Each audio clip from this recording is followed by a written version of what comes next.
बिस्मिल्लाहिर्रहमानिर्रहीम। स्टूडेंट्स, आज का जो हमारा टॉपिक है वो बैक्टीरियोफेज। इस टॉपिक के अंदर, इस लेक्चर के अंदर हम लोग पूरा डिटेल के साथ पढ़ेंगे कि बैक्टीरियोफेज क्या होते हैं, उनकी पूरी प्रॉपर्टीज़ क्या होती है, उनका जो है बाकी फंक्शनलिटी और मेडिकल इम्पोर्टेंस क्या क्या होती है। सबसे पहले हम लोग देखते हैं व्हाट इज बैक्टीरियोफेज। इसको हम सिंगुलर या इसके अलावा हम इसको फेज भी कहते हैं सिंपली, ठीक है। बैक्टीरियोफेज या फिर फेज इसको कहते हैं।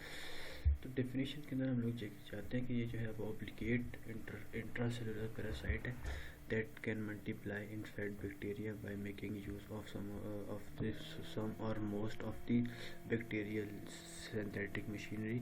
ये जो है हमारे पास मोस्टली जो है बैक्टीरिया का वायरस है जो सिर्फ बैक्टीरिया को ही इन्फेक्ट करता है और उसकी मशीनरी बायोसिंथेटिक मशीनरी को यूज़ करके अपना जो है वो प्रोसेस को कंटिन्यू करता है।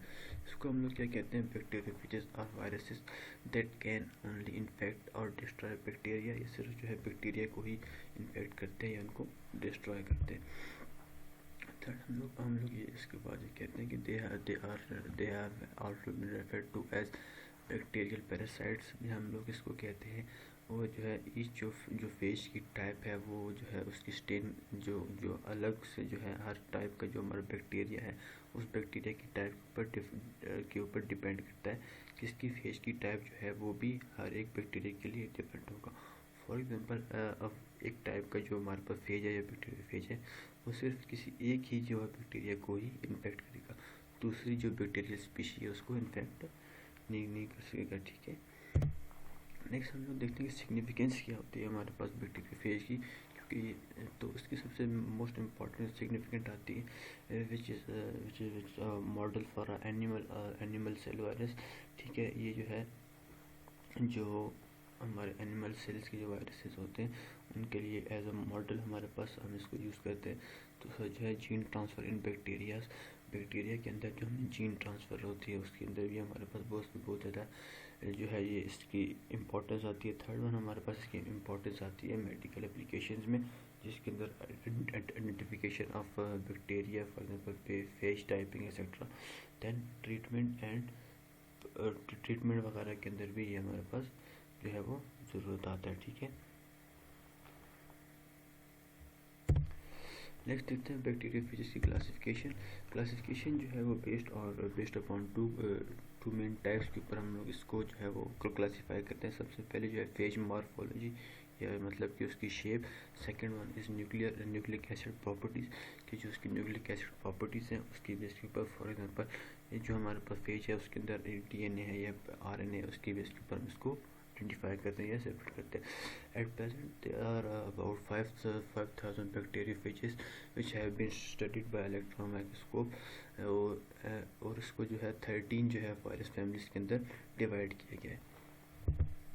कंपोजिशन को हम देखते हैं कि बैक्टीरियोफेज जो है इसकी कंपोजिशन क्या होती है। इसके अंदर सबसे इम्पॉर्टेंट जो हमने वायरस के अंदर देखा कि इसके अंदर न्यूक्लिक एसिड है, न्यूक्लिक एसिड के साथ साथ प्रोटीन है, ठीक है। जो प्रोटीन जो न्यूक्लिक एसिड हमारे पास क्या चीज़ प्रोवाइड करता है, जीनोम साइज प्रोवाइड करता है, और दूसरा मॉडिफाइड बेसिस वगैरह होती हैं। तो जो हमारे पास प्रोटीन होती हैं, प्रोटीन किस लिए काम आती हैं। प्रोटीन्स का ये फंक्शन होता है, ये जो है हमारा बैक्टीरियोफेज जो है उसको एक्सटर्नल स्टिमुलाई से जो है प्रोटेक्ट करती है। दूसरा जो है इन्फेक्शंस जो है किसी भी होस्ट सेल के अंदर जाके इन्फेक्शंस को ये कॉज करती है। यहाँ पे हम लोग देख सकते हैं कि बैक्टीरिया की जो कंपोजिशन है उसकी जो शेप है उसको देख सकते हैं कि यहाँ पर हमारे पास सबसे टॉप पे ऊपर क्या होता है, उसका हेड होता है या फिर कैप्सूल हम इसको कहते हैं। थर्ड ये नीचे हमारे पास और उसको हम लोग क्या कहते हैं, टेल कहते हैं, या फिर इसको हम लोग क्या कहते हैं, कॉन्ट्रैक्टाइल शीट जो है लॉन्ग ट्यूब होती है टेल। एंड पे हमारे पास क्या होता है, बेस प्लेट होती है जिसके साथ जो है हमारे टेल फाइबर्स अटैच होते हैं। स्ट्रक्चर ऑफ बैक्टीरियोफेज को हम लोग देखते हैं कि बैक्टीरियोफेज जो है वो उसके अंदर मुख्तलिफ जो शेप्स एंड साइजेस होते हैं। फॉर एग्जांपल बेसिक जो हमारे पास शेप आती है उसकी बेसिक शेप जो आती है उसकी डिफरेंट फीचर्स हैं वो हम लोग यहाँ पे देखते हैं। यहाँ पे साथ साथ सबसे इम्पोर्टेंट जो पहला मेन फैक्टर आता है कि साइज। T4 हमारे पास एक बैक्टीरियोफेज की टाइप है जिसको हम T4 कहते हैं, ठीक है। T4 इज T4 जो है वो सबसे लार्जेस्ट फेज आता है, जिसका साइज जो है 200 नैनोमीटर से लेके 80 to 100 नैनोमीटर वाइड हो सकता है, ठीक है। 200 नैनोमीटर लॉन्ग होता है और 80 to 100 नैनोमीटर वाइड होता है। और उसके अलावा जो है अदर जो फेजेस हैं, उसके अलावा T4 के अलावा वो सारे के सारे उनका साइज जो है इससे T4 से लेस होता है, ठीक है। और उसके साथ हम लोग कहते हैं कि मोस्ट ऑफ द फेजेस जो है वो 24 नैनोमीटर से लेके 200 नैनोमीटर तक उनका साइज हो सकता है। दैन जो है सेकंड जो है हमारे पास आता है हेड और कैप्सिड जो है। हेड जो है उसकी कैप्सिड जो है इसके अंदर क्या होता है कि हर जो भी हमारे पास वायरस है, जो फेज है उसके अंदर क्या होता है, उसके अंदर हेड लाजमी प्रेजेंट होता है, ठीक है। इसके साथ साथ जो कुछ हमारे पास फेजेस होते हैं उसकी क्या होती है जो है 20 साइड्स होती हैं, किसकी आइकोसाइडल जो है उसकी 20 साइड्स होती है, ठीक है। और इसके साथ साथ जो है हेड और कैप्सिड जो है composed of many copies of one और अदर डिफरेंट प्रोटीन। इसके ऊपर भी हमारे पास मल्टीपल जो है वो प्रोटीन जो है पाए जाते हैं, जो हेड हो या कैप्सिड होते हैं, जिनको हम लोग कैप्सोमर्स कहते हैं। लास्ट लेक्चर के अंदर हम लोगों ने कैप्सोमर्स को डिटेल के साथ देखा था कैप्सोमर्स क्या होते हैं, ठीक है। देन जो है इनसाइड द हेड के अंदर हमारे पास क्या होता है, न्यूक्लिक एसिड्स होते हैं। और जो हेड जो है आपके पास किस लिए काम आता है, for the protection of nucleic acids, ठीक है। न्यूक्लिक एसिड की ये प्रोटेक्शन प्रोवाइड करता है हेड फेजेस के अंदर। थर्ड जो इनके अंदर जो बेसिक चीज़ आती है, बेसिक जो आता है हमारे पास, हम लोग ये कहते हैं टेल। टेल जो है many but not all phages have tails attach to the phage head. Mostly जो है ज़्यादातर जो हमारे फेजेस होते हैं उनके साथ टेल जो है लाजमी अटैच की होती है, ठीक है।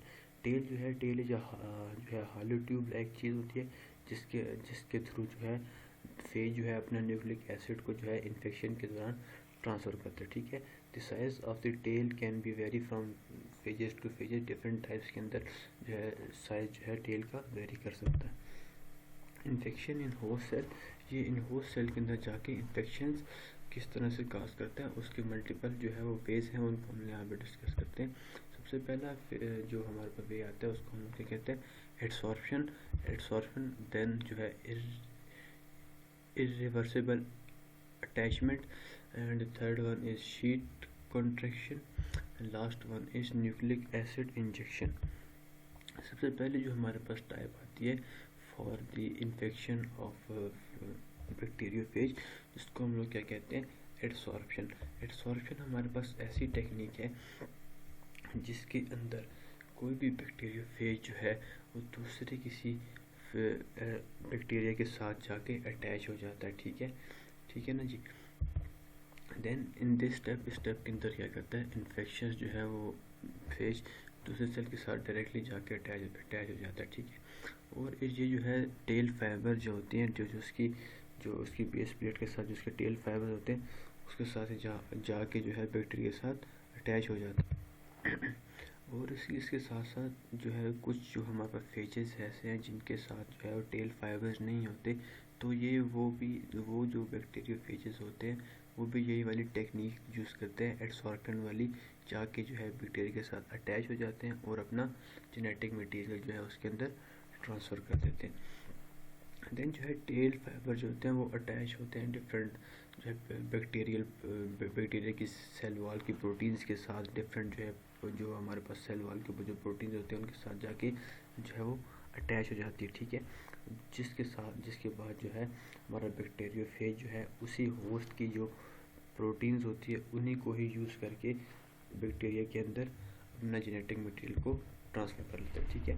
The nature of bacterial receptor varies from different bacteria, के जो है डिफरेंट बैक्टीरिया के ऊपर डिफरेंट किस्म के रिसेप्टर्स होते हैं जो कि बैक्टीरियोफेज को आइडेंटिफाई करते हैं कि ये किस टाइप का बैक्टीरियोफेज है और ये जो है किस तरह से बैक्टीरिया सेल वॉल के साथ अटैच होगा।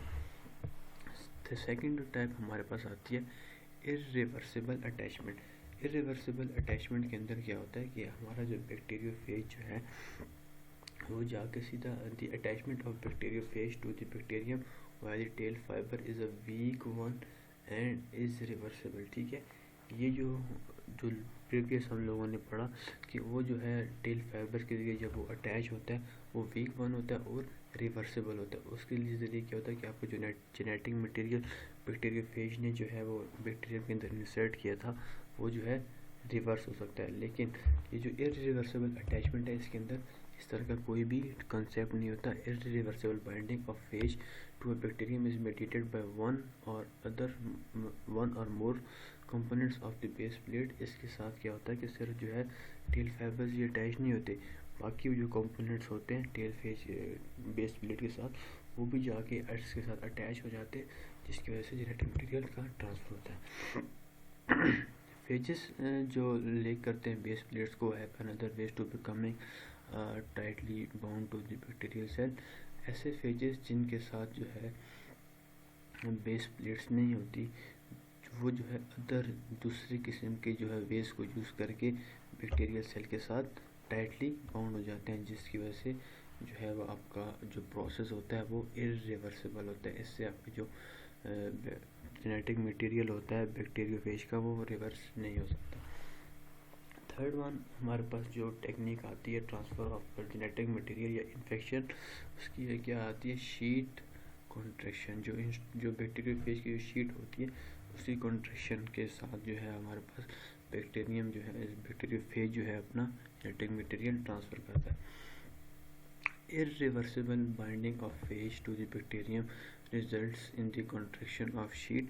जब हमारा बैक्टीरियोफेज बैक्टीरिया के अंदर अपना जेनेटिक मटेरियल जो ट्रांसफ़र कर रहा होगा तो उसके साथ साथ क्या होगा, कॉन्ट्रैक्शन ऑफ शीट। जो उसकी शीट आ रही है उसके ऊपर जो बैक्टीरिया की हेड के साथ जो नीचे टेल की जो शीट होती है वो कॉन्ट्रैक्ट हो जाती है, और जिससे क्या होता है कि हॉलो टेल फाइबर जो है उसको पुश करते हैं और जो हेड के अंदर जेनेटिक मटेरियल होता है वो शीट्स के ज़रिए होके हमारे बैक्टीरियोफेज के अंदर इंटर हो जाता है। ठीक है, phages that do not have contractile sheath use other mechanism to get the phage particles into the bacterial envelope. जिन फेजेस के साथ जो है वो कॉन्टैक्टाइल शीट नहीं होती वो अदर मैकेनिज्म्स को यूज़ करते हैं। ठीक है, some phages have enzyme that digest various compounds of the bacterial phases.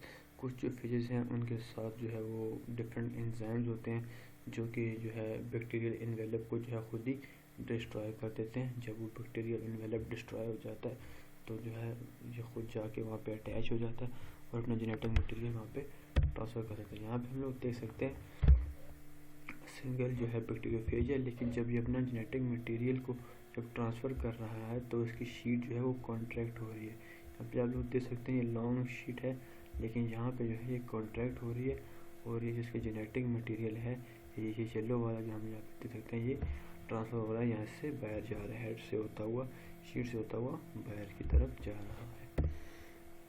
Next जो हमारे पास लास्ट टाइप आती है वो क्या होती है, nucleic acid injection. Nucleic acid injection के अंदर क्या होता है कि जब हमारा फेज जो है तो किसी भी बैक्टीरियल इन्वेलप के साथ या बैक्टीरियल सेल वॉल के साथ जाके अटैच होता है तो अपना जेनेटिक मटेरियल हेड से जो है वो टेल के ज़रिए उसके अंदर ट्रांसफ़र कर देता है। ठीक है, एंड इसके अंदर से जो है आपका जेनेटिक मटेरियल ही जाके ट्रांसफ़र हो सकता है। Usually only phage component that actually enter the cell is nucleic acid. जो है सिर्फ और सिर्फ जो है न्यूक्लिक एसिड ही होता है। ये न्यूक्लिक एसिड या आरएनए या जेनेटिक मटेरियल वही जो है वायरस से जो है दूसरे सेल्स के अंदर या बैक्टीरियल सेल्स के अंदर ट्रांसफ़र होता है। लेकिन some in the case of animal cells जो है वो कुछ फेजेस ऐसे हैं, कुछ बैक्टीरिया कुछ वायरसेस ऐसे हैं जो कि पूरा का पूरा जो है वो उस वायरस के अंदर पूरा का पूरा ह्यूमन सेल के अंदर इंटर हो जाता है। लेकिन in case of bacteria phase जो है वो इनसाइड पे नहीं जा सकता, वो बैक्टीरियम के बाहर ही रहता है। सिर्फ जो है अपना जेनेटिक मटेरियल ही अंदर जो है वो बैक्टीरिया के अंदर ट्रांसफ़र कर देता है। लेकिन इन एनिमल सेल्स के अंदर ये होता है कि आपका जो वायरस होता है वो आपके सेल के अंदर ही डायरेक्टली इंटर हो सकता है। इसकी बेसिक वजह यही है कि हमारा जो बैक्टीरिया है वो चीज़ों को इनगल्फ नहीं कर सकता। Inability of bacteria to engulf materials इसकी मेन रीज़न आती है। लास्ट तो हम नेक्स्ट हम देखते हैं टाइप्स ऑफ बैक्टीरियोफेज। बैक्टीरियोफेज की टाइप्स कौन कौन सी हैं। बेसिक जो मोस्ट लाइकली जो हमने टाइप्स प्रीवियस लेक्चर के अंदर भी हम लोगों ने पढ़ा था कि lytic cycle and lysogenic cycle, उसी के बेस के ऊपर इनको भी क्लासीफाई किया जाता है। उसमें उसकी बेस के ऊपर हम टाइप्स को देख लेते हैं। लाइटिक और वेवलेंट फेजेस, ये ऐसे फेजेस होते हैं जो they can not multiply within the bacteria and kill the cell by lysis. इसके अंदर क्या होता है कि जो हमारा बैक्टीरिया फेजेस हैं वो सेल के अंदर ही जाके मल्टीप्लाई होते हैं, बैक्टीरिया सेल के अंदर जाके मल्टीप्लाई होते हैं and then kill the cell, जो सेल को किल कर देते हैं और ख़ुद जो है उससे लाइसिस खुद जो है उससे बाहर आ जाते हैं, रिप्रोड्यूस करके मल्टीपल कॉपीज़ बना के आ जाते हैं वहाँ से। लाइसोजेनिक और टेम्परेटेड फेज, ये ऐसे टाइप ऑफ फेजेस होते हैं जो कि either multiply by the lytic cycle or enter quiet state in the bacterial cell. ऐसे बैक्टीरियल फेजेस जो कि जो है दोनों लाइटिक साइकिल की भी प्रॉपर्टीज रखते हैं और लाइसोजेनिक साइकिल की प्रॉपर्टीज रखते हैं, उनको हम लोग क्या कहते हैं, temperate bacteriophages that uses both lytic and lysogenic cycles are called temperate phages. ये जो है दोनों लाइसोजेनिक और लाइटिक साइकिल की प्रॉपर्टीज रखते हैं। लाइटिक साइकिल के अंदर हमारे पास क्या होता है, बैक्टीरियोफेज बैक्टीरिया के अंदर जाके उसके अंदर ही वो मल्टीपल कॉपीज़ बनाता है, देन उस बैक्टीरिया को किल करके वहाँ से बाहर निकल आता है। लेकिन लाइसोजेनिक साइकिल के अंदर क्या होता है, बैक्टीरियोफेज का जो जेनेटिक मटेरियल है वो बैक्टीरिया के साथ सिर्फ ग्रो कर रहा होता है, लेकिन वो वहाँ से वो न्यू जो है बैक्टीरियोफेज प्रोड्यूस नहीं हो सकता अनटिल उसको कोई सूटेबल कंडीशंस मिल जाए। नेक्स्ट जो होता है एक्सप्रेशन ऑफ मोस्ट जो फेजेस होते हैं जीन्स जो है वो किसकी वजह से होते हैं, जो दो टाइप्स आती हैं, प्रोफेज और लाइसोजेन। ये दो हमारे पास टाइप्स आती हैं बैक्टीरियोफेजेस की, जिनकी बेस के ऊपर हम इनको क्लासीफाई करते हैं। टाइप्स हम लोग इनकी टाइप्स को कह सकते हैं। लाइटिक साइकिल हम लोगों ने लास्ट लेक्चर के अंदर भी पढ़ा था कि lytic cycle is a phage replicative cycle that culminates into the death of the host cell. इसके अंदर होस्ट सेल जो है उसकी डेथ हो जाती है। तो इसके अंदर भी हमने ये पढ़ा था कि lytic cycle produce newly phages and lysis breaks open off the host cell wall releasing the progeny viruses. ठीक है, इसके अंदर ये हमारे पास कॉन्सेप्ट आता है जो है phase that produced only by the lytic cycle is called virulent phase. Virulent phase का क्या मतलब है, जो कि डिस्ट्रॉय करने वाला होता है या फिर किल करने वाला होता है। Bacteria have defense against phages including restriction enzymes that recognize and cut up the certain phage DNA। Bacteria के अंदर डिफेंस सिस्टम होता है लेकिन वो किसी वजह से काम नहीं कर सकता। यहाँ पे हमारे पास उसके अंदर डिफेंस सिस्टम के अंदर क्या क्या चीज़ें आती हैं, रिस्ट्रिक्शन एंजाइम्स आते हैं जो कि जो है बैक्टीरिया फेज को जो है वो रिकग्नाइज करती है एंड देन जो है वो फेज का DNA जो है उसको कट अप करके डिस्ट्रॉय कर देती है। यही हमारे पास लाइटिक साइकिल का पूरा जो है फ्लो चार्ट जो हम लोगों ने लास्ट लेक्चर के देखा था कि जो हमारे पास सबसे पहले क्या होता है, बैक्टीरियोफेज आके बैक्टीरियम सेल के साथ अटैच हो जाता है। सेकंड स्टेप के अंदर क्या होता है, बैक्टीरियोफेज अपना जेनेटिक मटेरियल जो है वो इसके अंदर ट्रांसफ़र कर रहा होता है। थर्ड जो है synthesis of viral genomes and protein. जो बैक्टीरियम होता है वो अपनी सिंथेटिक मशीनरी को यूज़ करके बैक्टीरिया का ही जो है जीनोम भी प्रोड्यूस कर रहा होता है और साथ साथ उसकी प्रोटीन भी प्रोड्यूस कर रहा होता है। फोर्थ स्टेप के अंदर क्या होता है कि असेंबली ऑफ द बैक्टीरियोफेज, जो कि बैक्टीरियम सेल के अंदर ही होती है। इसके अंदर जो हमारा बैक्टीरियम होता है वो हेड भी प्रोड्यूस करता है, उसकी टेल भी प्रोड्यूस करता है, टेल फाइबर भी प्रोड्यूस करता है और इसका हेड सारा जेनेटिक मटेरियल भी। तो यहाँ पे जो है ये पूरा का पूरा एक बैक्टीरियोफेज की असेंबली होती है सेल के अंदर, बैक्टीरियम सेल के अंदर। देन जो है जब वो कंप्लीट मेच्योर जो है बैक्टीरियोफेजेस बन जाते हैं तो वो पूरे बैक्टीरियम को डिस्ट्रॉय कर देते हैं, किल कर देते हैं और ख़ुद वहाँ से एस्केप कर जाते हैं। दूसरा जो हमारे पास लाइसोजेनिक साइकिल है which is quite simpler and quite safest. Bacteria के लिए क्वाइट सेफेस्ट होता है। इसके अंदर क्या होता है कि lysogenic cycle replicate the phage genome without destroying the host cell. ये जो है वो सेल को डिस्ट्रॉय नहीं करता, सिर्फ और सिर्फ जो है जेनेटिक मटेरियल या उसके डीएनए जो है उसको रेप्लिकेट कर रहा होता है अपने डीएनए के साथ। The viral DNA molecule is incorporated into the host cell का जो क्रोमोसोम है उसके साथ जाके इनकॉर्पोरेट हो जाता है या फिर अटैच हो जाता है। This integrated viral DNA is known as prophage, इसको हम लोग प्रोफेज कहते हैं, ठीक है। और every time the host cell divides it copy the phage DNA, जब भी हमारा host cell host bacterium divide होगा तो उसके साथ हमारा जो फेज का डीएनए वो भी डिवाइड होगा और passes to the two daughter cell. ये एक चीज़ याद रखें कि लैटिक साइकिल और लाइसोजेनिक साइकिल ये जो है तमाम वायरसेस के लिए सेम होता है, ठीक है। यहाँ पे कुछ पॉइंट्स वगैरह डिफर कर सकते हैं, लेकिन बेसिक साइकिल्स यही होते हैं कि एक लैटिक साइकिल के अंदर हमारा जो वायरस है वो सेल को किल कर देता है, लेकिन लाइसोजेनिक साइकिल के अंदर सेल को किल नहीं कर सकता। नेक्स्ट हम लोग ये कहते हैं an environmental signal can trigger the virus genome to exit the bacterial chromosome and switch to the lytic mode. यहाँ पे क्या होता है कि कुछ एनवायरमेंटल फैक्टर जब आते हैं बैक्टीरिया सेल के अंदर तो क्या होता है जो जीनोम जो जेनेटिक मटेरियल बैक्टीरिया फेज का बैक्टीरिया के अंदर रेप्लिकेट हो रहा होता है तो उसको एक सिग्नल मिल जाता है, तो वो वहाँ से क्या करता है एग्जिट करता है और उसके बाद बैक्टीरियल मशीनरी को यूज़ करके लैटिक मोड के अंदर चला जाता है। लैटिक मोड के अंदर क्या होता है कि वो दोबारा से अपने जो है सारी प्रोटीन्स वगैरह प्रोड्यूस करता है, हेड प्रोड्यूस करता है, टेल प्रोड्यूस करता है, टेल फाइबर वगैरह प्रोड्यूस करके यहाँ पे असेंबल होके और यहाँ से सेल से एस्केप कर जाता है सेल को किल करके।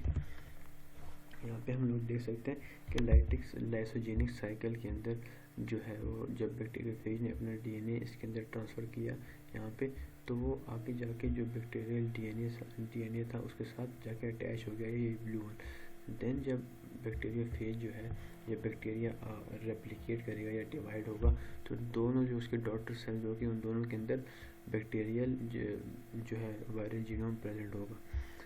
देन ये वायरल जीनोम जो है दोबारा से जो आगे जाके यहाँ पे जब इसको सूटेबल कंडीशंस मिलेगी तो इस डीएनए के साथ ही के साथ से ये एस्केप कर जाएगा। जब यहाँ से एस्केप करेगा तो ये दोबारा से किसके अंदर चला जाएगा, लैटिक साइकिल के अंदर चला जाएगा। लैटिक साइकिल के अंदर क्या करेगा, अपना जो है वो दोबारा से अपने डीएनए की अपनी प्रोटीन्स को प्रोड्यूस करेगा, अपने जो हेड को प्रोड्यूस करेगा, बाकी हर एक चीज़ जो है अपनी जितनी जो उसकी रिक्वायरमेंट्स हैं सबको यहाँ पे ये प्रोड्यूस कर देगा। देन जो है वो सेल को लाइसिस कर देगा और खुद वहाँ से एस्केप हो जाएगा। स्टूडेंट्स यही था आज का हमारा लेक्चर। नेक्स्ट क्लास के अंदर हम लोग जो है अदर नेक्स्ट टॉपिक्स को स्टडी करेंगे। Hope you best of luck. Thank you very much.